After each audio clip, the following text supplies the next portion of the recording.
One of the earliest and most important films to discuss the idea of isolation and loneliness, and which did so in an excellent way, is the film Taxi Driver, released in 1976. Nearly 49 years have passed since the film's release, and people still return to watch it and ponder it. We still need to understand the character of Travis, the film's protagonist, who speaks to many issues present in our society. The director, Martin Scorsese, gathered all these issues and packaged them into one respectable film. Every frame, every gloomy shot, every moment in the film has a meaning in one way or another. We start with Travis, and the camera is literally stuck in his face as he looks at something. You'll find red and blue colors on his face. He's looking at the people in the streets. Focus very, very carefully on any details I mention, because we will need them all again soon. We see Travis entering the place, talking to the man there, and introducing himself as wanting to work as a night taxi driver. The man asks him, "Why do you want to work this job?" Travis replies, "Because I can't sleep at night." The man says something very strange to him. "Aren't there any cinemas open at night showing pornographic films? Go watch them and try them." Travis replies, "I've already tried them." The important thing is that the man learns from Travis that he was previously in the US Navy and served in the Vietnam War, meaning he is a hardened soldier. The man tells him, "Take this form and come back tomorrow to start working with us." Travis walks away, and we see him drinking even though it's still daytime. We can see that his life is not organized, not in the best condition. Then we find him writing in his diary, saying, "Thank God, the rain fell yesterday and washed away all the dirt and filth in the street." He also says that he now works more than 12 hours a day. Then we transition to another scene, and Travis is driving and looking at New York City at night in the 1970s. Travis tells you that all the animals come out at night, from prostitutes to addicts to drug dealers. They all come out at night from their dens for corruption. But a day will come when the rain will fall and wash away all the filth in these streets. Then he tells you that he doesn't care who rides with him in the taxi, and we see him picking up various people who ride with him. Let's stop here and analyze together what we've seen so far. From the scenes we've seen, we will understand and recognize that Travis is a very, very lonely person, and it's clear that he has no goal in life because you see him not talking to anyone and not knowing anyone, to the point that to express what's inside him and get his thoughts out, he resorts to writing them on paper, as if he is talking to someone or telling someone, because literally no one hears him or talks to him. He has no family, no wife, nothing, just a person alone in the world. At the same time, we learn that Travis was a soldier in the Navy, serving his country in the Vietnam War. Of course, he suffered in that war and sacrificed himself and many things. But all these sacrifices were for what? For him to return and find his country after the war, only to find New York City full of corruption, depravity, and drugs, all filth. Is this what he fought for? The colors in the film are also very important, and the director uses them in a genius way. You see red on his eyes at the beginning of the film as he looks at the city at night, symbolizing how angry he is at what he sees and that he's about to explode. You can also say that the blue symbolizes his feeling of loneliness and his distance from society. When he was talking about the rain washing away the filth, he was referring to the corrupt people in the streets who come out every night, whom he compares to animals. Many things show you how messed up this city is, and how strangely corruption is rampant there. An example of this is when the man says to him, "Why don't you go watch pornographic films at night?" Can you imagine what he's saying to him? As if this is normal in society. So you see a person who was a soldier in the army, back from the war, with no goal in life, terribly lonely, isolated from society, with nothing bringing him joy, and at the same time filled and charged with intense anger and a sense of inner emptiness. So you could say this is an introduction to understanding Travis's character. At the same time, you feel that Travis himself is not mentally sound. You feel there is some disorder, or that he is not normal, and you'll understand this more when you see the upcoming events. After he finishes work, he goes to a cinema showing pornographic films, but he goes to this place to do something very strange. He tries to get to know the girl working there in a creepy way, showing how little he understands normal conversations or the situations he puts himself in. He doesn't understand human interaction. When the girl rejects him, you see him do something much stranger. He buys candy and popcorn from there. This shows you how much he's trying to be a normal person. But he's not normal. Proof of this is that he enters to get to know the girl there. Then we are introduced to Betsy, whom we see wearing a white dress, reflecting what he says about her, that she is an angel descended from heaven. Unlike the filthy humans walking in the streets, Betsy works for a political candidate and gathers votes for him. When Travis sees her once, he loves her very much, and sees her as the angel who will save him from all his pain, suffering, and anger in life. His talk about her reflects the contradiction in his character essentially, because he literally molds the people he sees on the streets to his liking. So focus now on what I'm about to say. His brain has a large childish part, like children who don't understand how to express themselves or how to be an adult. This makes him do strange things. You see him standing, staring at her from behind the glass in a creepy way. When she notices, and someone goes to tell him to leave, you see him come immediately as if he were a child caught doing something wrong. Anyway, after that, you see Travis going to sit with his fellow drivers, but you notice that Travis is sitting far from them, as if there's a barrier between them, not to mention his way of speaking. They try to start a conversation with him, but he doesn't know how to communicate, more immersed in the isolation and loneliness he's in. One of them tells him he could get him a gun to protect himself if anything happens, but he is literally uninterested, and all his thoughts at that moment were on Betsy. Then you see him later dressed nicely and going to volunteer for the political candidate, whom he doesn't even know, at Betsy's place. He goes straight to her and says he wants to volunteer. She asks, "Why?" He says, "Because you're the most beautiful girl I've seen in my life." He also asks her to go out with him now for coffee. She says, "Why would I do that?" At that moment, Travis strikes a sensitive chord and says, "I feel there's sadness in your eyes." And this actually works. He gets a date and they go to a restaurant.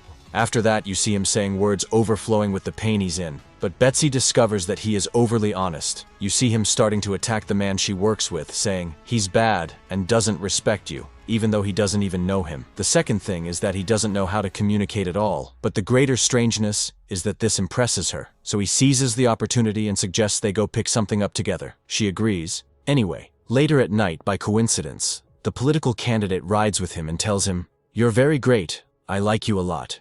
He doesn't even know him. All this because he likes him. The candidate asks him, "What's one thing you'd like to change in the country?" He replies with complete honesty, "The filth in the streets, that the people be cleansed.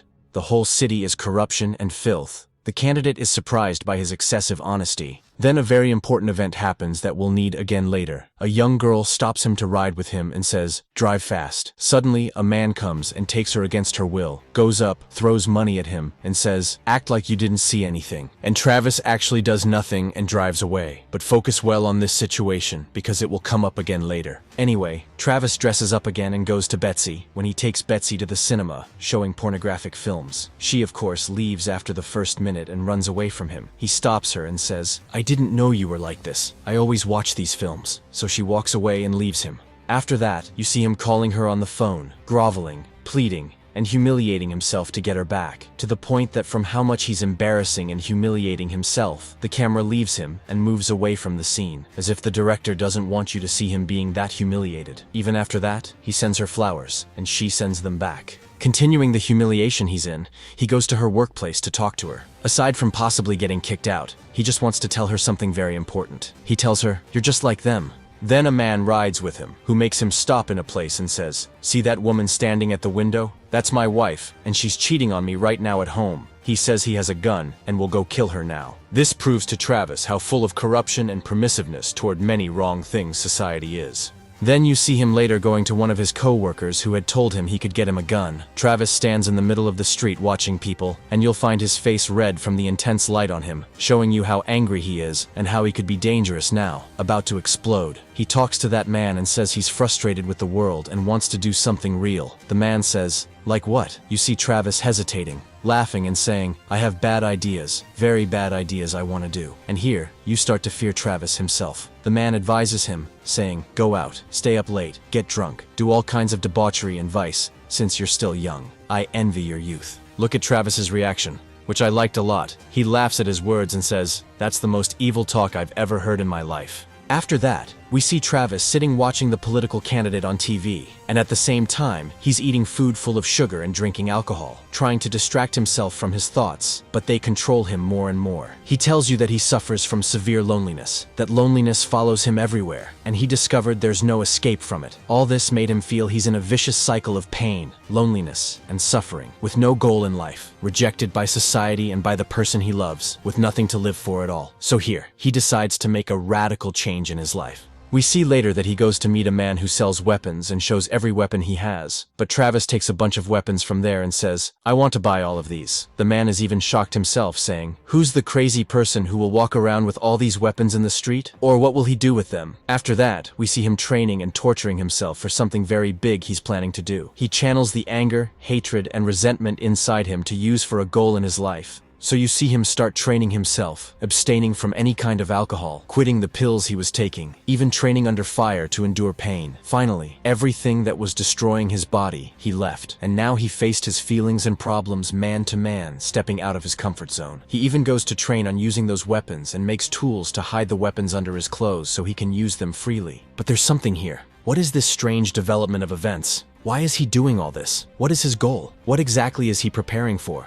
We know that Travis, even before meeting Betsy, was already full of anger and negative feelings because nobody treated him well, nobody cared about him. We know Travis is the Joker before Joaquin Phoenix in the 2019 Joker film. Society literally threw him away. Nobody cares. He has no family. His whole life revolves around having been a soldier in the war. But his country, after he served it, threw him into the streets with no real identity, as if those people have no religion to give him goals in his life. So he found himself in a strange society he was originally fighting for. But no one appreciates him, and no one cares about him at all. So he was saturated with intense anger. Also, as I said, those Western societies are full of light from the outside, civilization, beauty, and prosperity. But from the inside, they are truly empty and dead. No religion, no big goal for them, nothing clarifying where you're going or where you came from. No guide for your life. Not to mention that we're living in a new era that distances every person from another. And there are people in the midst of this society who feel outcast, like Travis. All this was upon him, in addition to Betsy coming and destroying things more and more. The girl he saw as the angel descended from heaven, whom he loved and placed on a very high pedestal. And in his mind, she was the one who would turn his life into paradise. But the truth is that she rejected him, not because she's bad or anything, but because he is mentally disturbed, full of psychological disorders, and at the same time, he has no defined identity, doesn't know who he is now, what he's doing, or what he'll do in the future. And this is what makes you see him preparing himself for his plan. Instead of directing all the anger energy inside him towards something good and better, doesn't do that at all. Travis chooses the wrong goal. He decides to go assassinate the political candidate because, for him, that is making a change. And for him, that candidate is synonymous with Betsy, who rejected him, and the society that rejected him. He starts monitoring the election campaign gatherings and talks with some of the Secret Service agents there, and we move to the most famous scene in the film, which is when he stands in front of the mirror and talks to himself, saying, "You talking to me? I'm talking to you. Who are you? You talking to me?" This shows you how isolated he is and how his mind is gone.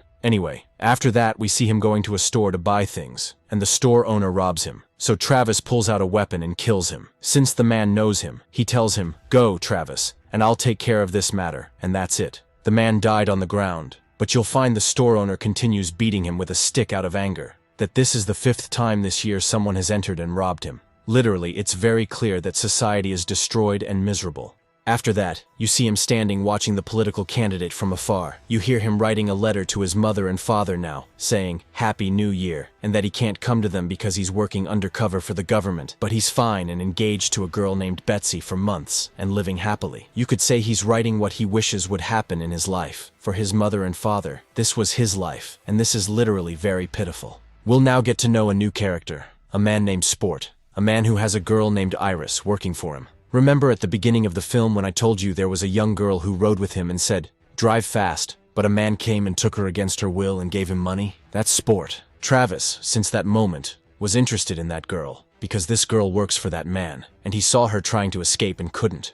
Anyway, Travis pays Sport money to spend some time with that girl. He goes up to her and says he doesn't want to do anything with her at all. He just wants to save her. He thinks about the situation that happened, but finds her behavior very strange. She acts as if she doesn't want to escape or anything, as if her brain is washed. Travis doesn't understand what's wrong with her but agrees with her to meet, but not in that way. No, they meet normally in a public place. The next day, he goes to meet her, and she says she's running away from her family. He tries to make her understand that she's a child, and is ruining her life with the worst kinds of people in the whole world, with disgusting things. She says, "Haven't you heard of women's liberation or what? This is literally nonsense, or any empty label they convince young children with to exploit them in any way possible." Anyway, Travis convinces her to escape. He tells her, even if you try to escape, they will prevent you, and tells her that Sport is the worst and dirtiest person in the whole world. He starts directing the anger and hatred inside him towards Sport a little.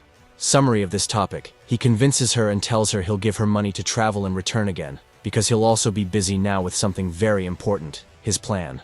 But notice how suddenly Travis has a noble goal inside him, to be the savior of that poor girl. Anyway, Travis goes to prepare himself for his big suicidal mission, knowing that when he does it, he won't return again. So you see him burning the flowers he had brought for Betsy, preparing himself and his weapons, writing a note for Iris, that little girl, telling her, "This is money for you to escape with, and when you see this letter, you'll know I'm dead." He wears his military clothes and shaves a mohawk haircut, a haircut known in the Vietnam War for soldiers who went on suicide missions. You see the candidate getting down, and Travis starts approaching him, putting his hand in his jacket to pull out the gun. But the security guards notice him and run after him. Travis sees them and runs away immediately, failing badly in that mission. So he decides to do a completely different second mission and goes to Iris's place. You see Sport and his companions, and he stands with him, pulls out his weapon, and shoots him in the middle of the street. After that, he heads to the place where Iris is now, and a massacre happens inside that apartment. Shooting, fire, and blood everywhere. Travis manages to kill the people there, but is shot twice and seriously injured. After finishing his mission, you see him trying to shoot himself but finds no bullets left. The police arrive at the scene, and Travis, in an iconic shot full of blood, puts his hand on his head, looks at the officers, and passes out. We arrive at a strange ending, so focus with me very, very carefully on that ending. You see Travis turning into a literal hero, whether as the taxi driver who fought a whole gang to save a little girl from them. So we see his picture in many newspapers. You even see pictures of people watching Travis on TV, the news talking about him. At the same time, you hear a big thank you message from Iris's parents, thanking him for how he heroically saved their daughter and returned her to them, and that she's back in school now and starting to study.